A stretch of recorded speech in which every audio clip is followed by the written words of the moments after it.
नामदेव शास्त्रींसोबत बातचीत केली आमचे प्रतिनिधी लक्ष्मीकांत रुईकर यांनी।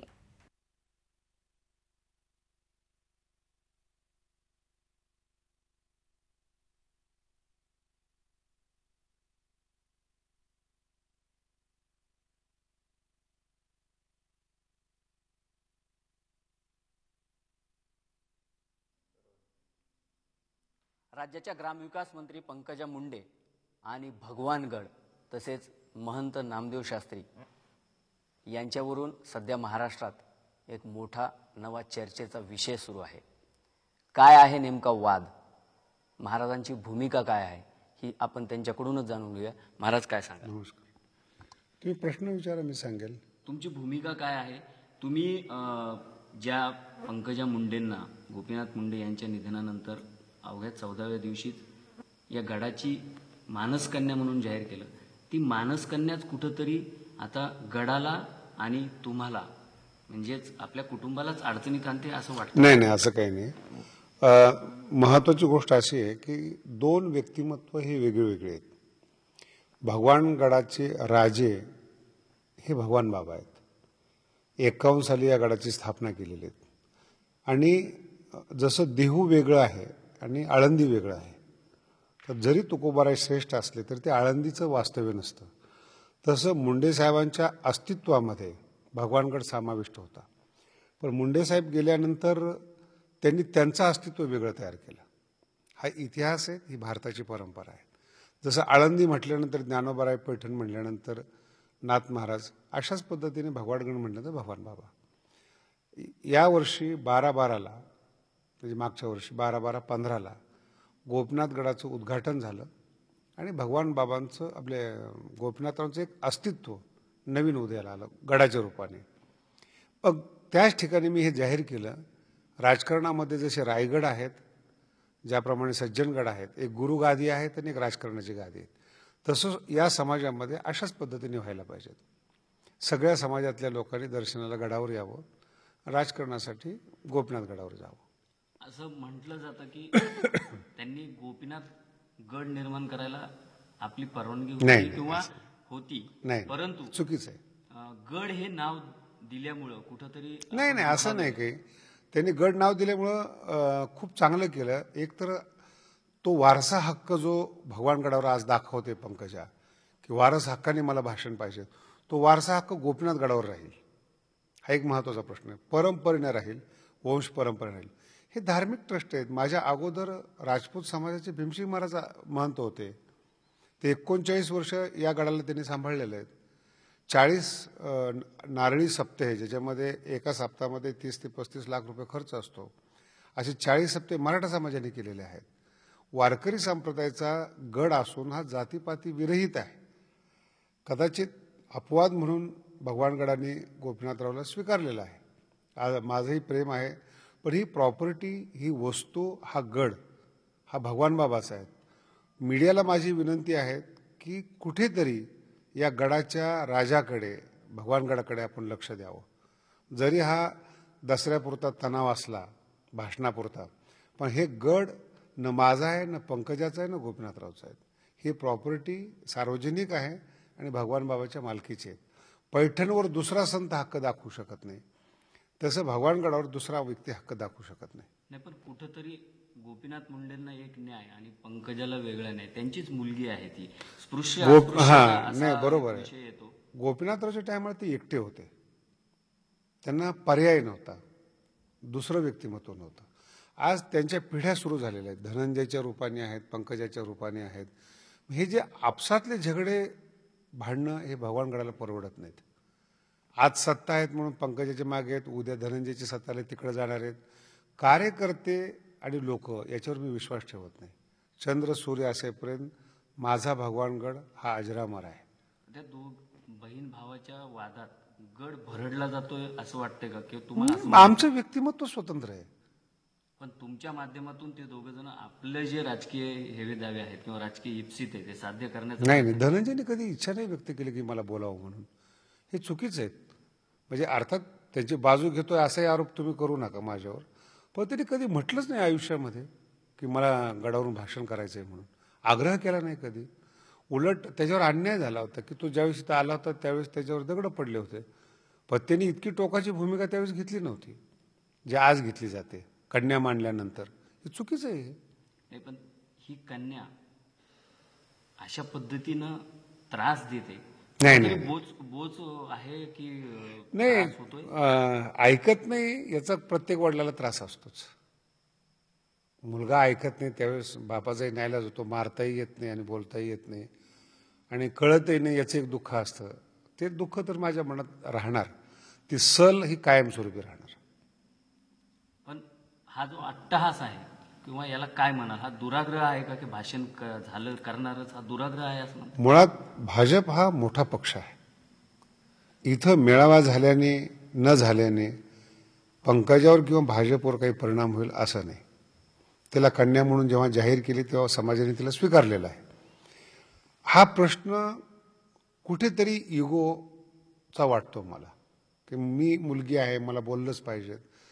हे जो न्यूनगंड आहे पंकजाने आपल्या मनातला तो काढून टाकला पाहिजे की ती स्वतंत्र आहेत ती. आणि मी जाहीर केलं होतं परळीला 12/12 की गोपीनाथ गडाची महंत ही पंकजा मुंडे आहे. त्यावेळेस अमितजी शहा होते आणि महाराष्ट्राचे मुख्यमंत्री देवेंद्रजी फडणवीस होते. त्यांच्या समोर माझी भूमिका जाहीर केली, त्यांना काहीच वाटलं नाही. मुलीला का असं वाटावं हे काही मला समजलं नाही. आणि दुसरा महत्त्वाचा विषय, गोपीनाथ गडावर कीर्तन ऐकायला जावं आणि इथं राजकारण ऐकायला यावं असं तुमचं मत आहे का? निश्चितच नाही. मग तो समाजाला माझी वाईट परिस्थिती अशी की समाजाला जे कळतं ते तिला का कळत नाही. आपण सांगितलं की पंकजा किंवा मुलगी ही ऐकत नसेल तर कधी कधी वडिलांचा नाईलाज होतो, पण तीच मुलगी थेट वडिलांना अरेतुरेची भाषा करून किंवा धमकीची भाषा मी करत ते असेल ऑडिओ तर- क्लिप बद्दल Yes. तुम्हाला बोलायचं आहे. मला भयंकर दुःख झालं माझ्या जीवनामध्ये की मुळात ती काय बोलली हे माझ्या दृष्टीने महत्त्वाचं नाही आहे. माझ्या दृष्टीने हे महत्त्वाचं आहे किती मोठ्या घराण्यातली, ज्याला समाज दैवत म्हणून मानतो, त्यांची मुलगी आहे, ती बरळायला नाही पाहिजेत आणि भाषणासाठी तर तिने खाली यायला नाही पाहिजेत. तिच्या वडिलांनी इतकं कमवून ठेवलं तिच्यासाठी की तिला जगात कुठल्याही माणसाचा, संतांचा, गडाचा आधार घ्यायची गरज नाही. एवढी स्ट्रॉंग आहे ती. का घसरली मला माहीत नाही, पण मी एक नक्की सांगेल, पंकजा इतकेच ऐकणारे पण दोषी आहेत. 50-60 माणसं होते ते ऐकायला औरंगाबादमध्ये. काय फ्रेश फार्म हॉटेल वगैरे काय होतं ते लोकांनीच, आणि तिच्याच लोकांनी तिला लहान करण्यासाठी तिची रेकॉर्डिंग करून कॅसेट व्हायरल केली. पंकजाला समजलं पाहिजे मी तिला कन्या म्हणून मानतो, कार्यकर्ते तिला लहान करतात. हे गोपीनाथरावच्या मुलीला कळत नसेल आणि ती एक कोत्या मानसिकच्या भावनेतून बोलत असेल तर मला वाईट वाटतं ह्या गोष्टीचं. आणि मला अभिमान वाटतो माझा निर्णय योग्य आहे भाषण न करून देण्याचा. त्या स्वतःला भगवान गडाच्या भक्त मानतात, कन्या मानतात. कुठंतरी भगवान गडाची शिकवण किंवा भगवान गडाचे संस्कार कमी पडल्यामुळं हे सगळं होतंय असं वाटतं? मी नाही म्हणणार असं. काय नेमकं म्हणजे हे मी कशामुळे नाही. त्या अशा या पद्धतीनं हे करतायत, रिॲक्ट करतायत? ते तिचं व्यक्तिमत्व आहेत. लोकशाहीमध्ये कोणी कसं वागायचं ते तिचं स्वातंत्र्य आहे. मी असं कमिट नाही करणार. हे पण नेमकं म्हणजे हा जो वाद आहे, वादच नाही, हा भगवान बाबा या गडाचे महंत आहे. 300-350 एकर जमीन आहे. हे संस्थान आहे. महंत याचा मालक असतो. आणि तुम्हाला सत्ता मिळाली, तुमच्याकडे पैसा आला, तुमच्याकडे कार्यकर्ते आले म्हणून धार्मिक ठिकाणाला बट्टा लावणं हे गोपीनाथरावच्या मुलीचं काम नाही. गोपीनाथरावच्या जसे साहेब ऐकत होते, गडाचा आदेश मला सर्वोच्च आहे, तिने जरी नाही म्हटलं तरी मी सांगितलेलं तिने ऐकायला पाहिजे. समाजाचा बेस कुठंतरी कमी होत चाललाय आणि त्यामुळं आता गडाचा आधार घेऊन त्या माध्यमातून राजकारण करावं असं त्यांच्या काही हे असेल? राजकारणामध्ये माझी एवढी समज नाही आहे, एवढं कळत नाही मला राजकारण. पण आयतं व्यासपीठ, आयता समाज एका ठिकाणी मिळतोय, तो मला नाही सांगता येणार. मुळात असं आहे, मीडिया जो समाज दाखवते हे माझं दुर्भाग्य आहे. तो दसऱ्याचा समाज नाही आहे, तो पुण्यतिथीचा समाज आहे. मागच्या वर्षी 14ला भगवान बाबांचे 50 वर्ष पूर्ण झाले होते. ऑल महाराष्ट्रातून तो समाज आलेला होता. ती जी गर्दी आहे ती सुवर्ण महोत्सवची गर्दी तुम्ही दसऱ्याची गर्दी म्हणून समाजामध्ये भ्रम पैदा करताय. दसऱ्याला एवढी गर्दी नसते आमच्याकडे जेवढी तुम्ही दाखवताय. ती सुवर्ण महोत्सवाची गर्दी आहे. ज्यावेळेस देवेंद्र फडणवीस वगैरे आले ती गर्दी आहे. मीडिया काय करतोय, गर्दी दाखवतो सुवर्ण महोत्सवची, जणू काही तोच दसरा असतो असं दाखवतोय. ही मीडियाची चूक आहे ती. आपण मुंडे साहेबांना अत्यंत जवळून पाहिलेले, त्यांच्या मुळेच आपण या गादीवर आहे, बसलोत असं आपण सांगितलं. निश्चितच. मुंडे साहेबांबरोबरही आपले काही विषयावर तात्विक मतभेद झाले असतील, नाही पण एवढं कधी त्यांनी टोकाचं नाही नाही असं एकतर मी महाराष्ट्रातला पहिला न्यायाचार्य आहे आणि MA PhD आहे. मला सामाजिक ज्ञान अजिबात नव्हतं. गडाच्या विकासापासून मुंडेसाहेब जाईपर्यंत जे काही मी प्लॅन केले ते त्यांना दाखवून कन्फर्म करून त्यातलं मार्गदर्शन घेऊन केले आणि गडाच्या प्रत्येक कामामध्ये मुंडेसाहेबांचा अगदी सहेतुक सहृदय सल्ला असायचा मला की असं करा, असं होईल, असं करा. मला खरं म्हणजे मुंडेसाहेबांनी ट्रेन केलं म्हणावं लागेल सामाजिक विषयात. त्यांचीच मुलगी आता त्रास देते. काय करणार त्याला? नाही म्हणजे याला तुम्ही काल कालाय तस्मै नामा म्हणलात, पण काय नाही, तुमच्यासाठी दुसरं वाक्य आहे, कुपुत्रो जाये तत् क्वचिदपि कुमाता न भवति. थोडस विश्लेषण केलं तर बरं राहील. मुलांनी कसे वागलं तरी बापाने माफ करावं. आपण माफ करणार आहेत म्हणजे माफच केलेलं आहे तिला. ती अज्ञानी आहे, वय कमी आहे तिचं. आणि सगळ्यात गोपीनाथरावनी जे तपश्चर्या करून मिळवलेले आहेत, मला असं वाटतं ते आयतं मिळाल्यामुळं लोक जनमत आयतं मिळालं, प्रॉपर्टी आयती मिळाली, सत्ता सहज मिळाली. कुठेतरी वयाचा वगैरे परिणाम बुद्धीवर होतोच, नाही असं नाही. निर्णय घेण्यामध्ये किंवा जनमानसामध्ये व्यक्ती ओळखण्यामध्ये वाईट हे वाटते की तिच्याच कार्यकर्त्यांनी रेकॉर्डिंग करून महाराष्ट्रामध्ये ती व्हायरल केली क्लिप. याच्यापेक्षा धोका काय असू शकतो पंकजाला? मी कन्या म्हणून तिला मोठी करतो आणि तिचे कार्यकर्ते तिला लहान करतात. हे अंतर कळण्याला एक पोक्तपणा लागतो, त्याचा अभाव वाटतो मला. आम्ही असंही ऐकले की मध्यंतरी जेव्हा दुष्काळ होता भीषण, तेव्हा 4 ते 5 महिने गडावर पाण्याची सोय नसल्यामुळे इथलं अन्नदानाचं नाही असं कार्य आहे तर तेही बंद नाही कधीच नाही. माझ्याकडे मी जलशिवार योजना गेल्या 10 वर्षापासून राबवतो. भगवानगडाचे 20 लाख शिष्य आहेत आणि सगळ्या क्षेत्रातले आहेत. मी गादीवर बसलो तेव्हा जे काही पाटबंधारे विभाग वगैरे येऊन मला सांगितलं आमच्याकडे भरपूर पाणी, 2 मोठे आहेत आणि 2-3 वर्ष जरी सलग दुष्काळ पडला तरी आमचं पाणी आटत नाही. कॅप्चर एरिया मोठा आहे, जागोजागी बांध बांधलेले आहेत. जसं त्या भाषणासाठी अट्टहास करतायत, दुराग्रह करतायत, तसं या गडाच्या विकासासाठी कधी अट्टहास केलाय त्यांनी असं वाटतं? तुम्ही त्यांना विचारा ना. नाही, तुमचा काय अनुभव आहे? म्हणजे तुम्ही मला म्हणजे सगळ्यात महत्त्वाची गोष्ट म्हणजे देवेंद्रजींनी सरकारची देणगी दिली, 3-3.5 कोटी मंजूर केले, अजून काही मंजूर होत असतील. आणि छगन भुजबळांचा एक 2 कोटीचा फंड आणि 2-4 पत्र असतील 10-10 लाखाचे.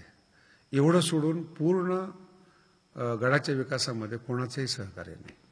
गडाचा जो वाद सुरू आहे त्याबाबत आपण देवेंद्राकडे, त्याच देवेंद्र फडणवीसांकडे पत्र पाठवून संरक्षण वगैरे किंवा त्यांच्या पद्धतीनं ते हँडल करावं असं काही म्हटलेलं आहे? माझं वय 58 आहे आणि आमचं उत्तरार्ध सुरू आहे. अजून 10-20 वर्ष त्याच्यापेक्षा लवकर गेलं तर बरं राहील. असं काही संरक्षण मागेल मी किंवा मुख्यमंत्र्यापर्यंत एवढ्या छोट्या गोष्टीसाठी जाईल एवढा लहान तर मी नक्कीच नाही. तुम्हाला या सगळ्या वादात कुठेतरी इनसिक्युअर फील होतं? मला ऑडिओचं जास्त दुःख झालं. इनसिक्युअर कधी फील होत नाही मला, कारण की आम्ही मजबूत असतो, फिलॉसॉफर असतो, माइंड आमचं स्ट्रॉंग असतं आणि आम्ही ती मेहनत केलेली असते डोकं शांत ठेवण्यासाठी. मी इतकं तिच्यासाठी करतोय तरी ती समजत नाही, याचं कुठेतरी मला मानसिक दुःख होतं. मुळात एक लक्षात ठेवा, भगवानगडावर विनामूल्य अन्नदान आहे. 12वी पास झालेले साधारण 70 विद्यार्थी आहेत, सगळ्या समाजाचे आहेत. कॉलेज करून ते अध्यात्माचं शिक्षण घेतात. ह्या सगळ्या माणसाला प्रेम देत असताना जंगलात मुलं राहतात आणि ह्या सगळ्या समाजापेक्षा मी पंकजाला जास्त प्रेम दिले. कदाचित हा राग सुद्धा धनंजयला असू शकतो, पण त्याने तो व्यक्त केलेला नाही. पण एवढं प्रेम देऊन सुद्धा काय गडाचं दुर्भाग्य म्हणावं, ती माझी गोष्ट समजून घेऊ शकत नाही.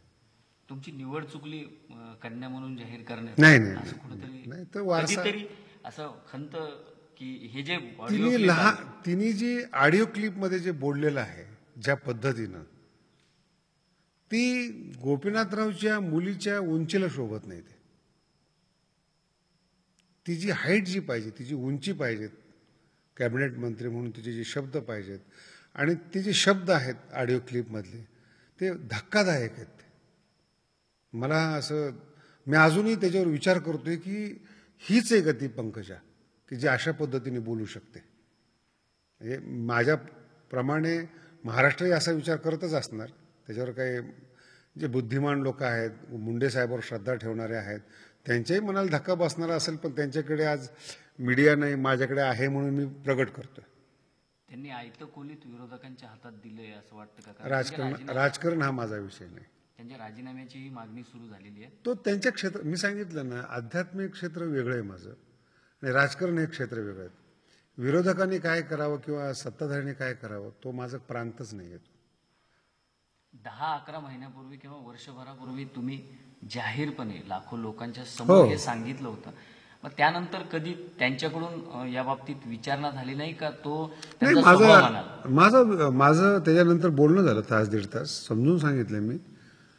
त्यावेळेस ती काही बोलल्या नाही काय, पण अचानक आता 2-4 दिवसामध्ये ज्या क्लिपा ऐकल्या मी, जे काही हे ऐकलं, माझं तर मत असं आहे, सत्ताधारी आहे ती, कायदा करणारी आहेत आणि इथली जी कायदा सुव्यवस्था आहे, कारण की भगवानकडे एक स्वायत्त संस्था आहे, आमच्यामध्ये ठराव पास झालेला आहे आणि तो ठराव आमचा कायदा असतो, तो कोणत्याही माणसाला उल्लंघन करता येत नाही.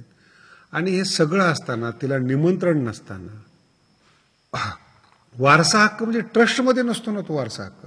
माझ्या अगोदर भीमसिंग महाराज होते, त्यांना गड ताब्यात घ्यायचं असं वाटतं. अशी काही माझी भावना अजून तरी झालेली नाही. कारण की आमच्या घटनेमध्ये असं आहे की ब्रह्मचारी असतो तोच अध्यक्ष असतो, तोच या गादीचा मालक असतो. पण त्यांनी ज्या पद्धतीनं दसरा झाल्यावर बघून घेऊ याचा अर्थ कुठंतरी असं वाटते का की गडावर आपली अनभिषिक्त सत्ता असावी? समाजाने ठरवावं त्या शब्दाचे अर्थ.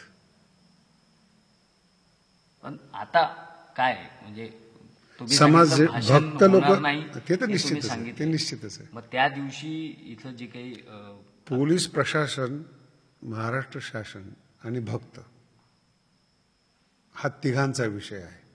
माझा निर्णय मी जाहीर केलेला आहे. जसं एखादा न्यायाधीश न्याय देऊन मोकळा होतो, त्याची अंमलबजावणी पोलीस यंत्रणा आणि बाकीचे लोक करतात, तसं आमच्या ट्रस्टचा निर्णय आम्ही जाहीर केला. SP आणि कलेक्टर पाथर्डी पोलीस स्टेशनला निवेदन दिलेलं आहे.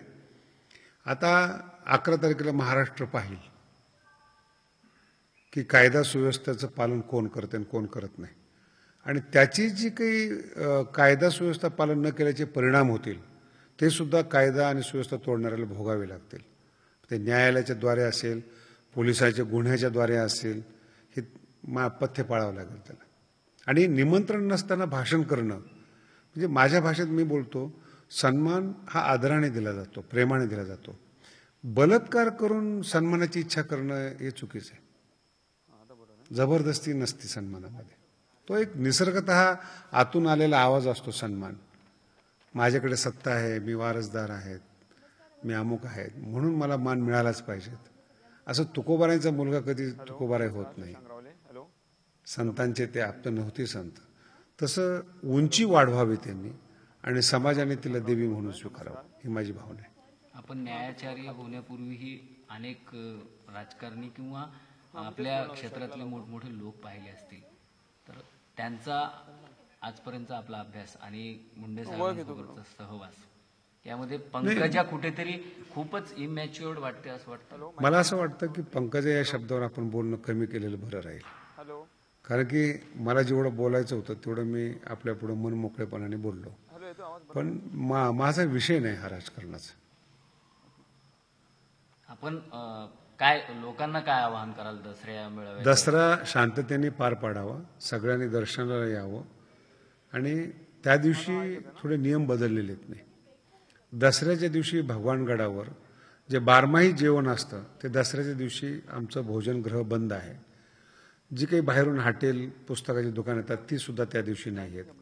फक्त त्या दिवशी दर्शन आहे आणि सीमोल्लंघन, रात्रीचा गुरुमंत्र सुद्धा 5 ते 10 माणसापुरता नियम म्हणून आम्ही करणार आहेत. गडावर माईक व्यवस्था राहणार नाही, थांबण्याची व्यवस्था राहणार नाही, हॉटेल नाहीत आणि जेवण नाही, फक्त दर्शन दर्शन आणि दर्शन. झी 24 तास रहा एक पाऊल पुढे.